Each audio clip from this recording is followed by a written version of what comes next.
Quote, once I started to read this book, I could not put it down and finished it in a short time.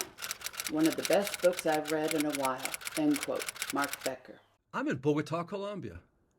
And I found out that Senator McConnell and his wife, Elaine Chao, are coming down to Colombia, into Bogota, is going to meet with the Colombian counterparts, people that are supporting us in the war on drugs. He reached out and he invited me to come to their meeting, his meeting with the ambassador.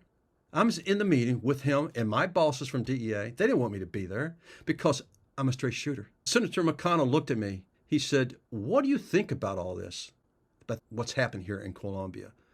And I knew what he was trying to say, but I didn't want to go there because I'm looking to my right and left and across the table. You've got the ambassador. You've got a lot of people here. Whoa, a lot of people. They're way above me, and they're playing politics.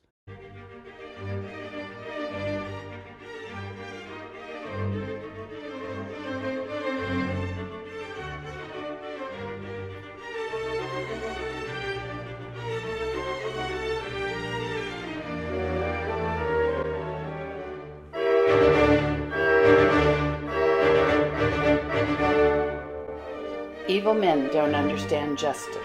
That's the focus of this podcast series. In this episode, Larry is going to talk about his time in Colombia and his visit with Mitch McConnell and his wife, Elaine Chao. In 1997, I got into Bogota, Colombia, and I started working cases right away with the Colombian officials, investigative cases, meeting Pablo Escobar's sister and his son-in-law. I received word from my brother that Senator Mitch McConnell, he's trying to see if our $200 million was going to be given to the Colombians to help fight the war on drugs. I told my brother, I hope I get a chance to see him. There for a while, I thought it was not going to happen because who's Larry Ray Hardin? The guy could be dangerous because he told the truth. My brother made it possible for me to sit down with Senator McConnell. Management and DEA want to know what kind of relationship I have with Senator McConnell. He wants to see you and your wife. And he's bringing his wife, Elaine Chao. A few days later, we were told to go to a nice location.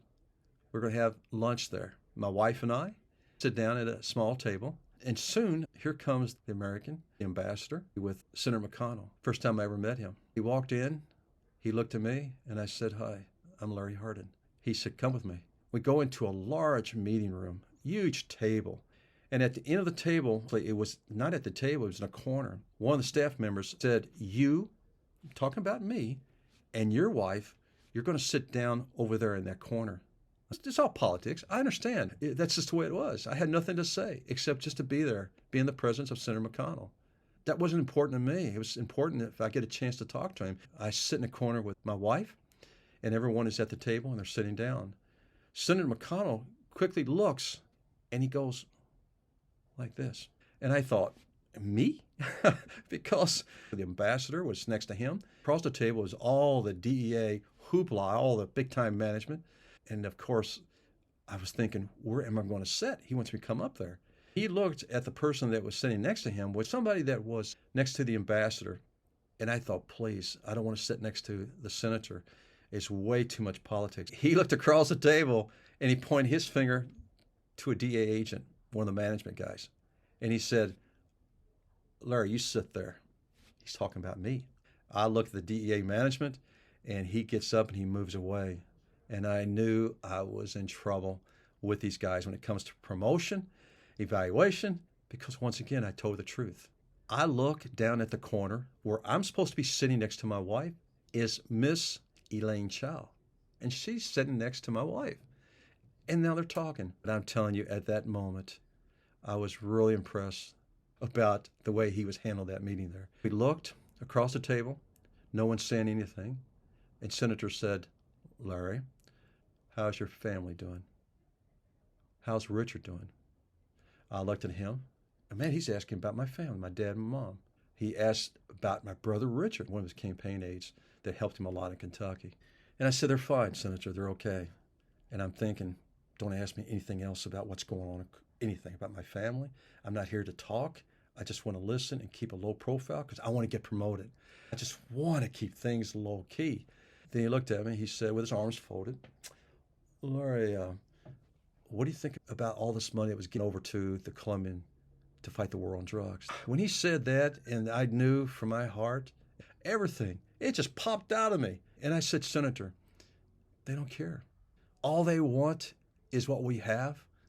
I'm talking about drug traffickers. And as soon as he get ready to ask me another question, that's when the DEA management sitting next to me jumped in about how wonderful that we're kicking butt down in Colombia, how we're going out and destroying the methamphetamine labs, how we're stopping all these chemicals coming from China right into Colombia to help manufacture drugs. Senator McConnell kept looking at me and listened to this from the American ambassador and from the DEA management. I looked at him thinking, my career's over with. They're going to transfer me. I'm out of here. Looked at him real serious, dropped my head, looked up, and there he is looking at me. I never knew what happened. After that meeting, I walked away. Didn't want to know exactly what happened to all that money. I can tell you now that with all that money given to the Colombian, it was all politics that was in play against the American people, the taxpayers. I know it was wasted. It was our problem, not theirs. I just kept my mouth shut, didn't say another word. We both walked out together. We talked about family again. We talked about my brother Richard. I did hear from him, but I never made contact with him again. There was no need for it. Thank you. This is the end of this episode of Evil Men Don't Understand Justice. We hope you will join us again next week for more true stories from Larry and Ren. You may also enjoy Larry's other books, Fighting My Greatest Enemy, Myself, Home is Never the Same, and Life's a Journey Between Heaven and Hell. These books can be found at pathofthedevil.com or larryrayharden.com. Thanks for watching. If you like what you saw, click like and subscribe below. And if you're enjoying the stories in these podcasts, click the link below in the description box to get more details.